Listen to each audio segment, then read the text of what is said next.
Hello నమస్తే, నేను మీ బాలశ్రీ. ఈరోజు మన వీడియోలో అయితే సాంబార్ సింపుల్ వేలో ఎలా చేసుకోవాలో చూపిస్తున్నాను. ఇక్కడైతే నేను 2 కప్స్ కందిపప్పు తీసుకుని వాష్ చేసుకుని నానబెట్టుకున్నాను. నెక్స్ట్ అలాగే చింతపండు కడిగి ఇలా అయితే నానబెట్టుకున్నాను. అందులోకి ఆనియన్స్, పచ్చిమిర్చి, టమాటోస్, క్యారెట్ కట్ చేసి ఇలా అయితే పప్పులో వేసుకున్నాను అనమాట.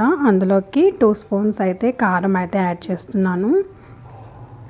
సో స్టార్టింగ్ అయితే మనం టమాటా పప్పు చేసుకుంటాం కదా, సో ప్రాసెస్ అయితే అలాగే వేసుకుంటున్నాను. ఇందులో కొంచెం ఆయిల్ యాడ్ చేసుకుంటే పప్పు అయితే బాగా ఉడుకుతుందనమాట. సో నేనైతే కుక్కర్ అయితే వేస్తానన్నమాట.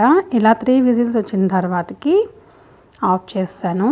సో ఫ్రెండ్స్, మన ఛానల్ ఇదే ఫస్ట్ టైం చూస్తున్నట్లయితే సబ్స్క్రైబ్ చేసుకోండి.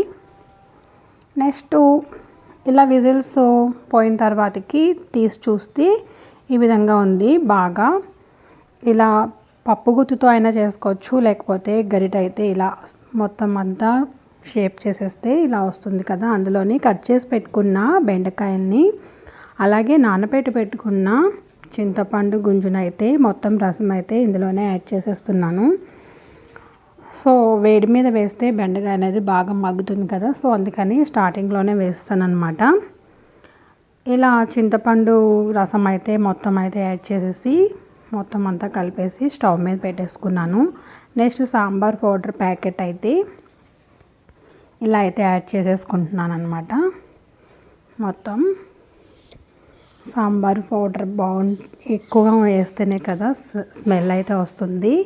సో అందుకనేసి నేనైతే ఇందులో కొంచెం ధనియాల పొడి అలాగే జీలకర్ర పొడి వేసేసి మొత్తం బాగా మిక్స్ అయ్యేలా కలుపుతున్నాను. సో ఇలాగ ఒక 20 మినిట్స్ అయితే బాగా మరగనివ్వాలి.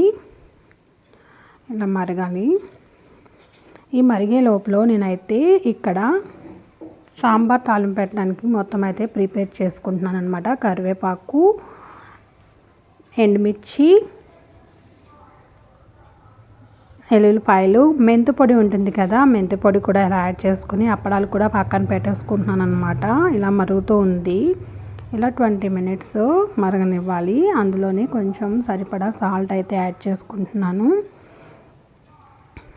ఆల్మోస్ట్ ఒక 15 to 20 మినిట్స్ అయితే పడుతుంది. సో ఫ్రెండ్స్, మన ఛానల్కి చూస్తున్నారు కానీ లైక్స్ అయితే ఇవ్వట్లేదు. ప్లీజ్ మన ఛానల్ అయితే వీడియో చూసిన తర్వాతకి మర్చిపోకుండా ఒక లైక్ అయితే. సో ఫ్రెండ్స్, ఇది చూస్తూ ఉండండి. మన ఛానల్ని అయితే సబ్స్క్రైబ్ చేసుకొని లైక్ అయితే ఇచ్చేసేయండి. కామెంట్ బాక్స్లోకి వచ్చేసి కామెంట్ చేయండి. ఓకే గైస్, చూస్తూ ఉండండి ప్రాసెస్.